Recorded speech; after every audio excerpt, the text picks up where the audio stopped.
好多謝校長，請校長走咗。好啦，咁剛才你都同大家預告咗啦，今日咧有一位重量級美貌與智慧並重嘅講者咧嚟擔任我哋嘅星級嘅分享嘉賓。好啦，咁大家可能好好奇啦，我今日嚟咧就想聽小朋友嘅升中資訊嘅喎，咁關講者咩事咧？嗱，關係咧就非常之大嘅，有幾大咧？好啦，我哋而家有請2021年嘅講者亞軍梁海晴小姐到台上，以及我哋一位1B 班嘅學生莊曉璇上台上。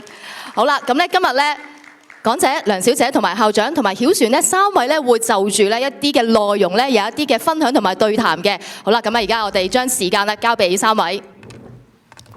好嗱，等我介紹下先，啱啱介紹咗啦。但其實咧，佢兩個有個緣分嘅，因為我哋佛教咧好講緣分嚇。喺我左手邊嘅咧咁美貌與智慧並重，搞到我都唔敢望啊！費影到相咧話，校長望女仔咁啊嚇。咁咧佢叫 Karina。咁咧喺我右手邊咧，我哋一位我哋好自豪嘅中一同學仔佢又叫 Karina， 而且大家都係 Carina， 好嘛？咁我將個時間，不如我哋交俾講者 Karina， 可以講下介紹下自己先啦。好啊，多謝校長咧，今日邀請我嚟咧做一個小小嘅分享。咁我就係2021年度香港小姐亞軍梁海晴 Karina， 大家好。咁我Thank you。咁我首先咧就講下我而家係做緊啲咩先啦。咁咧我而家咧就主要係做一啲節目主持嘅工作，例如係節目飲食節目啦，或者係旅遊節目啦。我亦都有做一啲司儀嘅工作嘅，例如係一啲出邊活動嘅司儀工作啦，同埋咧大家喺電視機上面見到一啲直播節目嘅司儀咁樣咯。好啊，多謝 Karina。咁就喺電視見到佢咧，記得今晚 IG 同 Facebook 要 like 佢先嚇，支持下佢。咁咧不如又分享下你嘅成長經歷啊！即係因為要做到美貌與智慧並重，咁一定係好喺某個場合令塑造咗你嘅人格或者係你嘅特點。你覺得自己喺中小學或者係喺大學邊個階段其實影響你最深嘅呢？我覺得係中學啊，因為咧，我覺得大家小學嘅時候咧，其實未必真係好知道自己中意啲乜嘢，大家興趣係啲乜嘢。但係一上到中學咧，係好多機會可以接觸到好多唔同新嘅事物啦，好多機會。咁慢慢咧，學生其實都會問自己，其實我嘅興趣係啲乜嘢咧？我大個將來想做一個乜嘢嘅人咧？咁有好多呢一啲嘅問題。咁但係咧，如果喺一個好嘅學校入邊，佢每一次嘅機會啦，每一次嘅嘗試咧，其實都係慢慢幫佢 build up 緊一個佢自己嘅夢想，同埋慢慢去一步一步咁樣去達到佢嘅夢想。由少少嘅一個興趣啦，可以將佢慢慢累積成為佢嘅能力，再將佢嘅能力去發展成為佢將來想行嘅方向咯。所以我覺得中學係非常之緊要嘅，對我嚟講。好啊，多謝 Karina。咁啱啱你講到夢想啦，咁你中學嘅夢想其實有啲咩夢想咧？即係八卦下嚇。我中學嘅夢想啊，其實係好虛㗎。我咧小學咧係想做一個時裝設計師，咁我中學咧就鍾意咗啲表演類嘅嘢。咁我有參加即係跳舞啊咁樣啦，咁亦都喺校內咧，亦都有擔任唔同嘅角色啦。咁我係隨住呢一個表演方向，咁最後咧就選咗講者咁樣咯。係，咁表演你係跳舞嘅，我知道應該係咪啊？咁會唔會即係咁啱啦 Karina 又係跳舞，不如你講下，其實大家對碰下。咁你跳舞有幾辛苦，同埋你跳舞有幾辛苦，同埋你又點堅持呢？不如講下你嘅中學生涯嘅舞蹈嘅情況先啦。係，咁我中學咧嗰次係跳中國舞嘅，咁我每一年都有參加啦，咁所以最後咧係做咗舞蹈學會會長。咁我哋每一年咧都有參加校際舞蹈節啦，我相信你哋學校都有啦。咁我哋放學咧就會同一大班女仔就一齊練舞啊，排位啊，點樣執動作啊，改動作，跟住 weekend 咧就會返學校就學跳舞咁樣。咁其實當時咧都覺得係辛苦嘅，即係因為要兼顧學業，又要跳好舞咁樣啦。但係其實係好開心㗎，因為咧係一大班人係隨住一個目標去進發啦，同埋咧台上邊咧聽到掌聲，比賽獲得一啲獎項嘅時候咧，嗰個滿足感係好大，同埋明白到一個道理咧就係你嘅付出啦、堅持啦，其實係一定會有成果啦。呢個係中國舞係咪啊？係啊，中國舞。中國舞，我知道你好似仲有跳拉丁舞咁啊！你見到我哋嘅同學仔係跳拉丁舞。係啊，咁我都有跳拉丁舞啦。咁我呢一個活動咧，我係喺校外度接觸嘅。咁我好中意拉丁舞，因為佢又柔又得啦，又熱情奔放又得啦，可以發掘到我自己好多唔同嘅一面。咁同埋都好中意嗰種默契啊！你唔需要同 partner 好多嘅説話，從舞步你已經可以知道哦，其實我哋下一個 step 係要跳啲乜嘢。咁其實講咁多呢啲咁嘅課外活動咧，其實都係想帶出參加呢啲課外活動咧，唔單止係學緊跳舞咁簡單啊，佢係學緊你點樣要同一班人去合作啦，點樣去完成一個舞台，要信任對方啦，跳拉丁舞嘅時候點樣信任對方唔好踩到對方隻腳啦，又要做一啲高難度嘅動作啦，又要係臨場反應都好緊要嘅。因為咧，我試過喺舞台上面咧，我係甩咗個踭啊，跳跳下，咁又要學識點樣好淡定咁樣完成晒成個表演咁樣咯。係啊，好多難忘嘅經歷啊！我咧就都打籃球嘅，咁咧我自己人咧就以前細個咧就好成日怪啲隊友好渣。啊咁咧，咁你曾經有冇喺中國舞嘅時候，會唔會覺得即係有啲同學仔佢因為中學啊嘛，有啲係弱啲，有啲係勁啲噶嘛？譬如你有啲舞蹈底，你出邊有學嘅，咁你嚟到梗係台柱啦。咁但係有啲我都想學下喎，跟下喎。咁其實你係會點樣去看待呢啲嘅即係朋友呢？其實我覺得大家最重要係一齊開心，一齊去玩。如果一班人入邊佢跳得冇咁好嘅，咁叻嘅人一定係要幫助佢啦。因為呢一個係團體嘅運動啊，都係想我哋比賽嘅時候或者表現嘅時候，出嚟個效果係好咁樣咯。咁所以都係一個互相幫助嘅情況。好啊，多謝 Karina。咁我咧俾掌聲 Karina 先啊 ，OK。咁要俾啲掌聲我呢個小妹妹，因為佢好緊張啊，因為我今日臨時拉夫係冇夾嘅啊。我臨時拉夫，我話咦你又叫 Karina， 你又 Karina， 不如一齊 chat 啊咁樣。勇氣可嘉。咁佢又覺得好勁，我話好啊咁樣。不如 Karina 你又講下，其實你而家都喺校內跳舞同埋校外有受訓練啦。不如你講下你而家訓練嘅情況啊，即係學校係點樣，出邊係點樣，每個星期幾多日啊咁樣，好唔好啊？咁咧，我喺出面咧就係學體操啦。咁我出面都有學 jazz 啦。咁即係我有接觸好多唔同嘅舞啦。咁黃校長都俾咗好多機會我去跳其他我冇接觸過嘅舞蹈啦。即係敦煌舞啦。咁敦煌舞係佛教嘅舞種嚟㗎嘛。咁我都係完全冇接觸過啦。咁我都好順利跳到啦。咁我係喺出面體操啦，咁我係每個禮拜係跳2日啦，咁 jazz 咧就係跳2日啦，都係。咁其實我又要兼顧喺學校入面嘅跳舞啦，又要兼顧喺出面嘅跳舞啦。咁其實我都即係會有少少壓力嘅，但係都係開心咯。好多謝 Karina， 俾掌聲佢先啊！鼓勵下小朋友，講得非常之好。嗱，咁我又要問翻呢邊 Karina 啦，點解呢？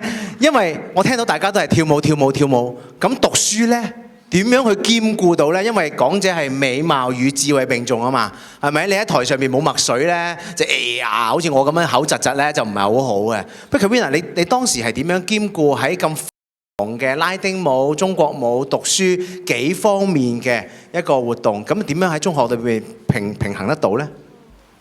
咁我自己咧，其實都係會將讀書係擺先嘅。咁雖然咧課外活動都好緊要啦，咁但係我都會睇翻讀書自己個進度係點樣。咁如果我讀書進度咧係非常之好嘅話咧，咁我就會照跟翻我嗰啲 schedule 啊。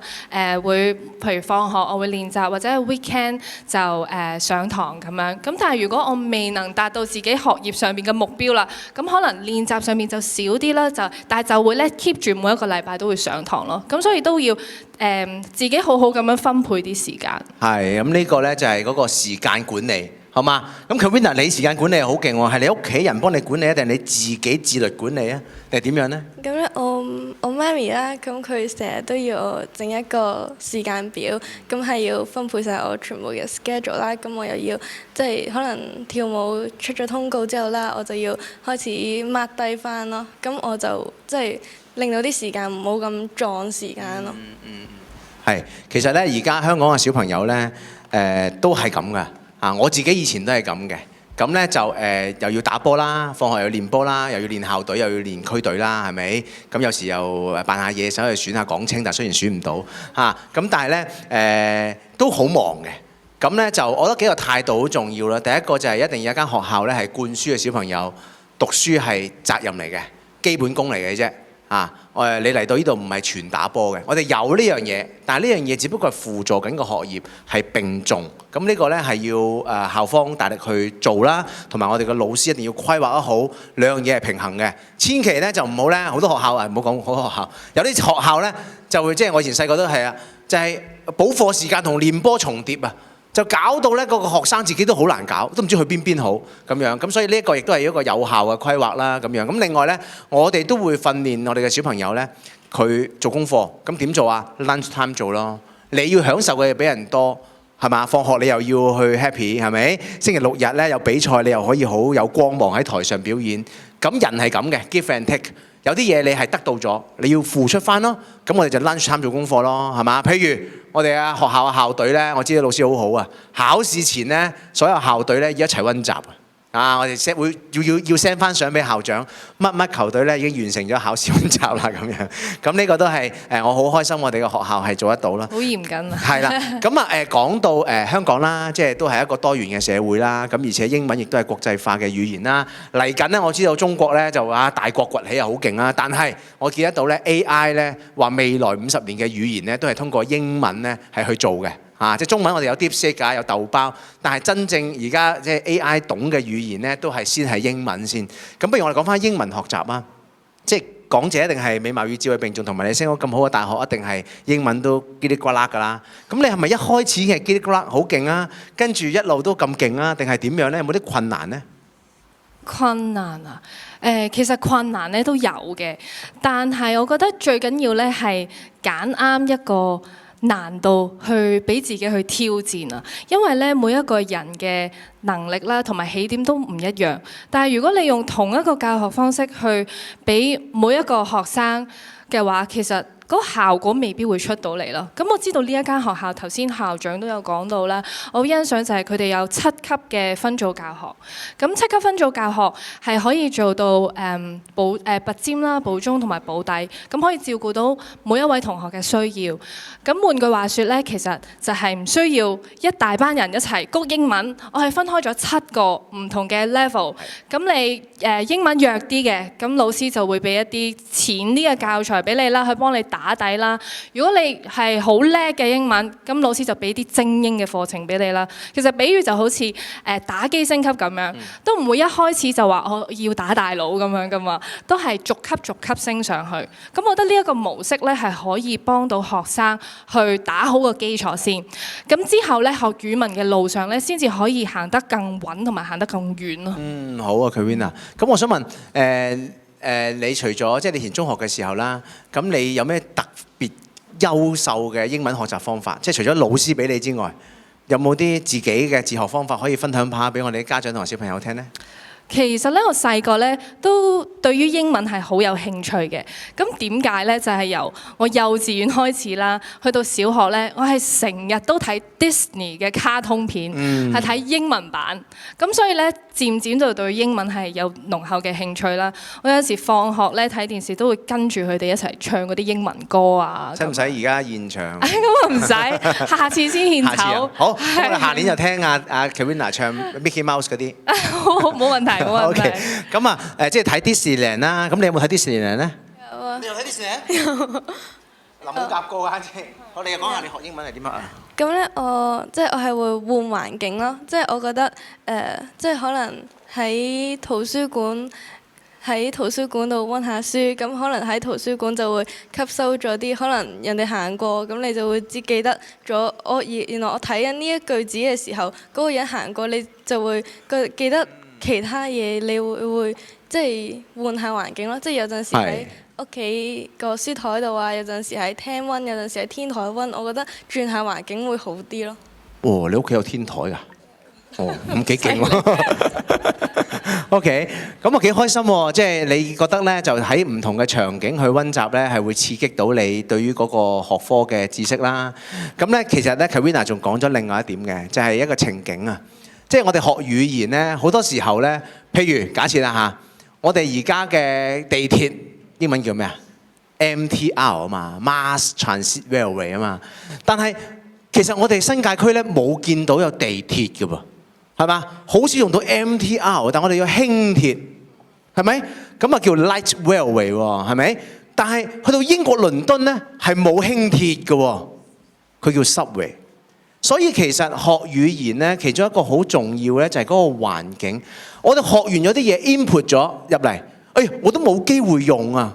咁我點會想學呢？咁樣咁，所以呢個亦都係我哋英文科點解我喺做學語教副校長帶動嘅其中一個改革，就係我哋嘅校本課程要有得用先，係圍繞住天水圍區、圍繞住我哋元朗區、新界區嘅小朋友嘅特點同埋佢居住環境啊，跟住有嘅一啲嘅教材。譬如如果我而家講話啊，我哋要睇 Rugby 7啊，七欖啊，係咪？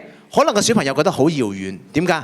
我都未見過 rugby， 未見過 rugby 7，係咪啊？未睇過場係嘛？個啟德 stadium 我都好少用嘅。我哋會唔會將佢轉化為 wetland 啊，濕地公園啊？我哋會唔會真係啊？我哋每年咧都帶小朋友去 Disneyland 嘅，我哋會唔會將個場景擺喺 Disneyland 啊？咁樣咁，所以咧呢個都係我哋其中一個要改革嘅地方。咁我稍後再同大家講下英文嗰個教學啦。咁但係咧兩位 Kavina 都講咗咧，其實程度啦，同埋環境咧係好重要嘅。有時咧，我覺得唔係我自己嚇，我自己咧比較自我少少嘅嚇。我覺得有時唔係學生自己學得唔好咯。其實有時我哋都會老師團隊係要反思下自己個教材啱唔啱用先。即係好多時咧，我哋會 assess 學生，即係審查學生、評估學生。但係老師好少評估自己嘅。咁但係我哋有個小組咧，就係會評估翻自己嘅教材。我亦都 to be honest， 好我老實講。我喺我做學語教副校長嘅時候，我都評估過一啲教材，我都直接俾翻嗱。我哋有學務主任咧係中大經濟系嘅，啊有個老師咧係港大數學系嘅。嗱我話嗱，你兩個做呢個 Form 1第一個 chapter 嘅教材俾我睇下，佢兩個都唔識，我就問翻當時嘅英文科主任啊，當時即係走咗啦，係咪？我就話佢兩個都唔識，你覺得你啲 Form 1學生識唔識咧？咁我哋就會有一個持續嘅反思。所以我覺得學習嘅責任唔係淨係學習咯。家長有時翻到屋企咧，就算邊間中學都好，唔好淨係話啊你咁啊你咁啊。有時都真係要問下間學校教成點咧？你攞啲咩教材出嚟咧？係咪？點解會咁咧？喂，佢係一定唔識㗎啦。如果佢嚟到自己自動波咁樣係咁嚟嘅，咁就唔需要老師啦，係咪？老師嘅責任就係要慢慢誘導佢去到一個啱嘅位置去到啊嘛，就唔係話嗱我有我講，你有你聽，聽唔明係你嘅問題。呢個我覺得唔啱咯。即係由我讀書嘅時候，我自己都係咁講嘅。即係有時我哋以前讀書，有啲大學教授咧叫做咩啊？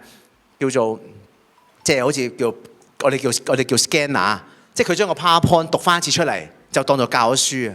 咁其實唔係咁。你以前有冇曾經遇到呢一啲嘅老師咧？嗱，所以呢個係我哋冇夾過嘅，但係就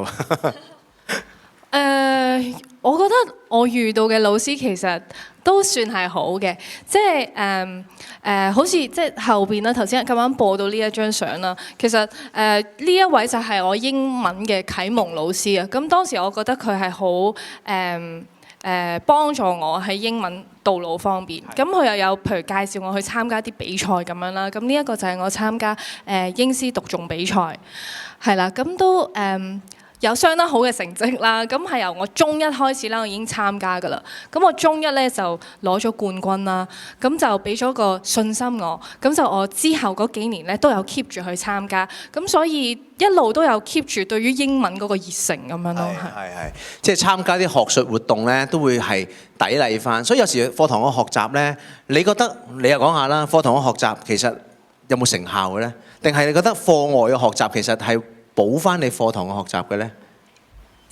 我覺得兩個都係即係有令到我進步啦。咁老師都俾咗好多鼓勵我啦。但係即係有陣時可能有啲即係我小學嘅代課老師啦，咁佢係有啲偏心啲成績好啲嘅學生嘅。咁我就會覺得，咁佢成績好啊嘛，咁佢偏心佢，咁不如我自己都成績好啲，令到佢偏心翻我咯。即係我會另轉第二個角度嚟睇咯。呢個好正向嘅小朋友咁樣，所以嗱，你講清楚係小學老師係咪？OK。OK，好彩咁都聽得到咧。其實同學仔嘅心聲咧，其實有唔同嘅角度嘅。即係原來我哋老師都要反思下，其實我哋係咪有時做錯咗某啲嘢，或者係有時做少咗啲嘢，令到學生覺得偏心咧？其實未必係嘅，即係其實係觀感問題啦。咁但係 Karina 就好正能量啦，佢覺得我都要爭翻啖氣咁樣。咁所以咧我哋學校係有75位嘅教職員，有750位學生。咁我成日同同事講咧，1對10，冇理由建立唔到關係嘅。所以咧，其實學生願意將個困難講俾你聽，其實係好重要。有時好多係誤解嚟嘅，例如琴日洗手間點解冇廁紙咁樣，係咪誤解其實因為其實大家只要善用toilet paper 冇乜問題啊，係咪？好啦，咁我哋講完呢個學業啦，係咪？咁啊，等陣會後大家仲可以問下 Karina 影下相啊，再可能咧講下其他學業問題嘅。不過咧，我都想講，即係其實兩位見得到咧都好有自信。咁其實呢個係點樣訓練出嚟嘅？即係你嘅成長過程之中，譬如佢哋而家嚟緊嘅小學同學仔係咪？一定係將會面對青春期。青春期係一個即係人生必經嘅階段，大家我經歷過啊，你經歷緊啊，你經歷完啦，係咪？應該經歷完嘅，係經歷完啦。咁所以呢，其實即係其實係會令到你，即係我自己反思啊，我都令到我自己係好迷失嘅當時。究竟我係一個小朋友啊？定係一個成年人啦，我好想告訴我父母我係成年人，但係其實我係 handle 唔到嘅，我係逞強嘅，但係我又好想俾我朋輩知道我好勁。其實嗰刻咧係好 lonely 嘅。不如你又講下反思下我諗下我哋成長嘅經歷，分享下俾我哋嘅家長聽。咁不如我講下我點樣去建立自己嘅自信先啦。因為咧，其實我一開頭咧都唔係一個有自信嘅人嚟嘅，我係好怕醜啦，又比較文靜啊。咁我好記得咧，我喺學校有一次嘅機會，我要喺台上邊同全校人講嘢。咁當時咧係早會嘅時候嚟嘅，咁我其實腳又震晒啦，跟住手心又出晒汗咁樣啦，好驚講錯嘢啦，又驚唔記得要講啲咩啦，好多憂慮啊。咁但係都過咗關啦，過咗骨咁樣啦。咁但係慢慢咧，老師就俾咗好多機會我去做唔同嘅職務，例如係學生會幹事啦，又做副社長啦，同埋做風紀隊長。咁每一個崗位咧，其實我都學到好多嘢，例如係學生會幹事咁樣啦，我要學識點樣同人哋溝通，要做一個好嘅 team player。我做副社長，我要識得帶領別人，我要做一個好嘅 team player。風紀隊長，我要學識得承擔責任同埋做一個好嘅榜樣。咁其實咧，做呢一啲嘅職位途中咧，係慢慢咁樣幫我建立咗一個自信出嚟。所以自信就唔係天生咯，都係慢慢一步一步咁樣嚟嘅。係啊，呢個好好啊。咁你咧，我又覺得你好有自信啊 Karina。即係其實俾掌聲佢啊！即係我真係好欣賞佢。如果俾我咧，我今朝話校長突然間叫你上台同阿港姐對談咧，一定話唔好啦，下次啦。唔好話佢啊，有時我哋啲老師都係咁啦，係咪？即係唔係好容易㗎？老師有時上台口震震㗎。我哋以前有個 net teacher 啊，外籍老師啊，不過佢而家轉咗校，即係5年前啊。我啱啱嚟做副校嘅時候，我話阿 Miss 邊個名唔記得咗啦 ，KP 啊 Kieran 啊唔記得咗咩啊？我話不如你上台咧，同啲學生傾下偈啊，攞個咪。佢話 OK，個女士啊，佢喊啊，佢真係喊啊，佢真係緊張到喊，好正常嘅。冇乜，即係其實我係因為其實我都好緊張嘅，唔好介意，我件底衫都濕咗。其實係好正常噶，我哋要俾同學仔知道，其實佢係好叻、好優秀。突然間咁邀請佢都做得到，不如又講下啦。其實我覺得你好有自信嘅，因為尤其是我睇到你跳舞啦、舞蹈啦，一個人600雙唔係喎，600個人即係1200隻眼睛，呢個小啱嘅題目嚟嘅。600對眼望住你，但你仍然有即係好鎮定啊！咁我想睇下你嘅自信係點嚟嘅咧？你覺得？咁我嘅自信就係我媽咪啦。咁我媽咪係由細到大培養我要踏出舞台咯，即係佢俾咗好多，即係幫我勇於去爭啲。即係要啲比賽，即係要我上台表演啊，要我上台比賽啊。咁佢覺得即係因為我之前呢，我開頭啦，我都攞過啲唔係好好嘅成績啦喺台上面。咁佢要我慢慢去進步咯，即係優異獎唔怕，銀獎唔怕，咁最後攞到金獎咁咪有好嘅成績。即係佢要我慢慢去進步，由冇自信嘅我要令到我去踏出舞台，即係我係由細到大喺舞台上面，我先進步到我而家係有自信咯。即係我以前係冇啊。我俾掌聲啊！我哋 Karina 即係好好啊！佢講得出一個過程，即係第一次咧，或者係而家我邀請一位家長上嚟啊！嗱，我求唔好望住，即係嘛？即係有時我哋上台答問題咧，啲學生定係老師望住你，一定咁樣，係咪先？好正常嘅。即係特別我哋中國人啊社會咧比較傳統教育受得多咧，好多時冇乜勇氣去表達自己，冇乜機會。但係Karina 媽媽啦，俾咗好多嘅機會鼓勵佢。喂，其實唔一定要贏嘅喎，玩咗先啦。贏係 credit extra 嘅 bonus， 係咪？贏與輸都係贏今次嘅啫，下次你未必贏嘅喎。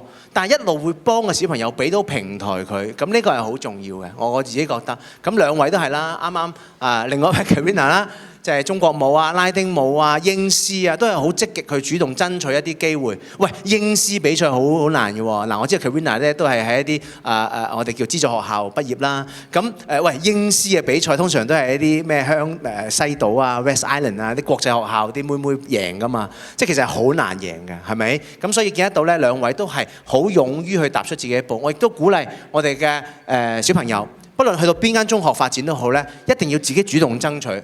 而且我哋都鼓勵我哋嘅老師，我哋嘅老師咧，不論喺邊學校服務都好咧，要主動去發掘我哋嘅同學仔。譬如我自己為例，我有成功經驗，我成日講，每一次開會我都講，我好自豪，我有個學生，黃偉俊亞運賽艇第一金，我就係佢中一至中三嘅賽艇老師，但係我係唔識賽艇。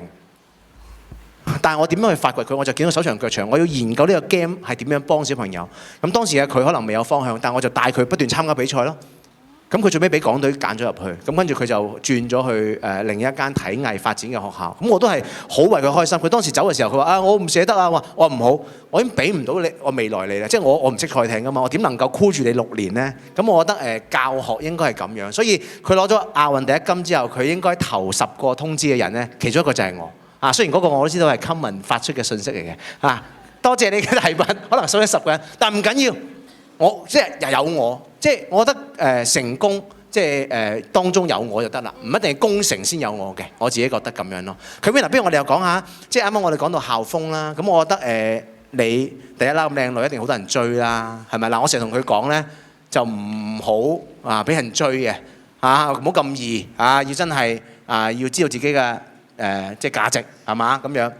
咁你一定喺學校入邊，一定有好多遇到青少年成長嘅問題啊，或者係等等啊。咁其實你係點樣去面對呢啲嘅困難同埋問題呢？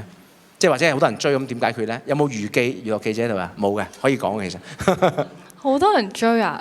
我會同佢講，我想專注學業先啦。即係我覺得拍拖呢，其實係真係會分心咗嘅，所以我都好建議大家係。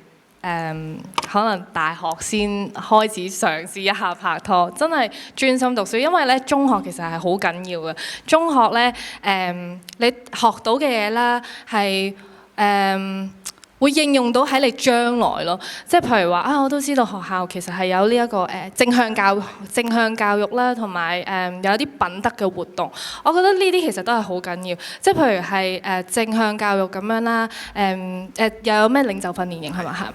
即係譬如領袖訓練營啦，佢又教你點樣同人哋去合作啊，要學識承受壓力啊呢一啲，咁同埋一啲品德教育，你要學識點樣尊重別人，要有同理心。其實呢一啲咧係對於學生佢喺學校入邊嘅品行啦，都會有好有影響啦，甚至係將來咧佢點樣去面對自己嘅人生咧，都係好緊要啊！所以中學成個過程咧係非常之重要。如果拍拖嘅話咧，都真係會好影響到嘅。多謝 Karina。咁呢個咧，我哋啱我講過啦，我兩條底線啊嘛，係咪？咁啊 ，Karina，不如你又講，好亂啊 ！Karina，不如你又講下，你啱啱參加完3日2夜嘅中一嘅喺少年警訊嘅訓練嘅營，好嘛？你講下你嘅感受同埋得着啊！咁3日2夜訓練營呢，咁好多導師都喺度教我哋要團體合作啦，要分工合作啦。咁雖然係好攰啦，但係我哋係即係個個都玩得好開心，個個都覺得學咗好多嘢啊，跟住又要自律啦，又要即係食完飯又要去洗碗，即係要我哋即係要翻到屋企做家務啊。咁我係翻到屋企，我真係有做家務嘅。哦，係咩？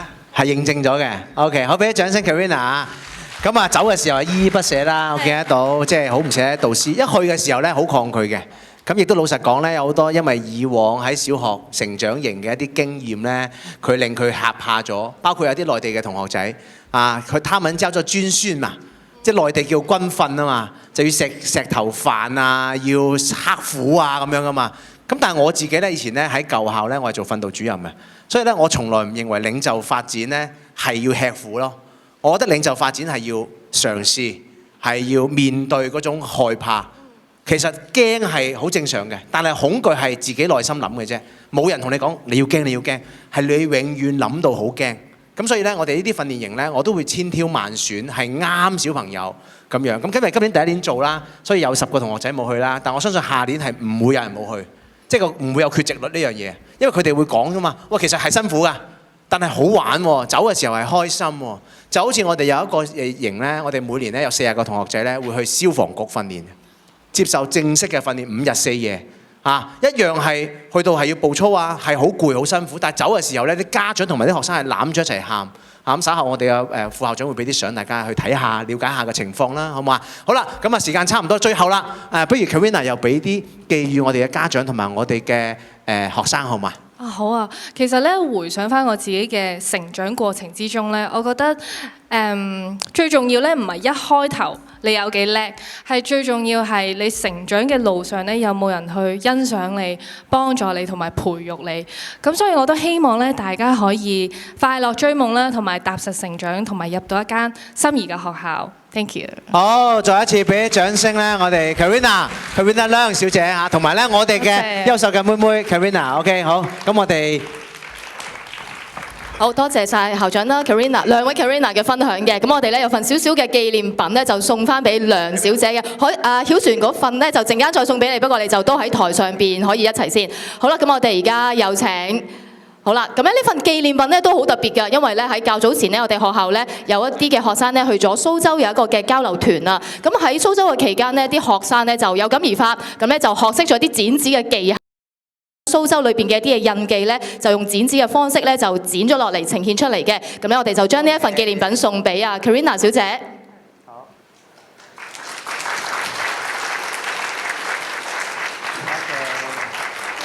OK，thank you。好多謝晒。好啦，咁3位咧可以先到台下就座嘅。